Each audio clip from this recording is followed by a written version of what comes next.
All right, guys, as promised, here we go. Here's the first housing all done up. This back brace I think turned out awesome, but it's a little bit wider than I wanted it to be. So after actually seeing it done in person, I think I'm gonna shrink this up just a little bit. Magnetic drain plug. Oh, it's probably too tight. I can't even take it out. This is a strange piece that I got. Has a magnet on the drain plug, which I think is a great feature. Big, giant fill plug. Got these from Mercier because I can't make them in-house for what they sell them for. You'll be able to easily inspect the ring gear, look inside there, and not spill when you fill that thing.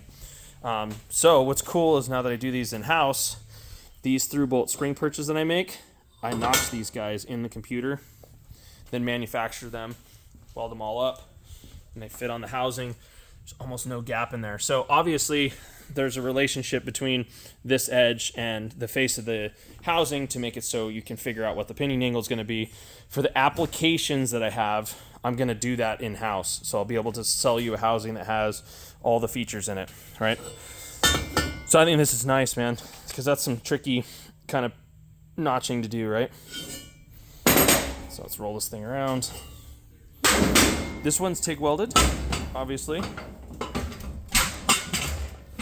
So faceplate, 3/8, 1018 cold roll. Cut them on the plasma. You can see that it's pretty darn nice. Drill and tap the holes on the mill, so the holes are perfect. Double bulkhead in there. 3.5-inch axle tubes. That's going to be the standard. I'm not going to waste my time building any 3-inch axle tubes. It just doesn't make sense in my opinion. Enough ring gear for, or enough slot for a ring gear, 10-inch. You can see how big that plug is, right? You can see the double bulkhead deal in there, right? So then 1/8-inch pipe thread right there at the top for your breather, so you can put a AN fitting, kind of do whatever you want there. You can see the holes at the top there on both sides to make this so I could put the breather on either side, a little drain hole so if whatever oil splash falls back in. Right, you can see that bulkhead is well fitted, well established, whatever word you want to use there. So yeah, so we're gonna do a mild steel. Let me rephrase that. All the axle tubes are gonna end up likely being 3.5-inch 1026 DOM mild steel because it's really easy to acquire, and the tensile strength difference on it isn't crazy.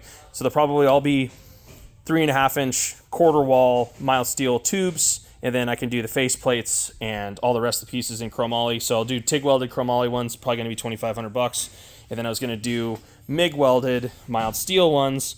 I'm going to try to come in at $1,500 on these. So I think that this is a hell of a deal on these things. I'm so happy to be able to do these things 100% in-house. Now I can control my 4-link pieces. Like I'm going to be doing the entire suspension configuration with these things. So pretty stoked on them. This is number 1. As promised, it's done. Look for 2 more later this week.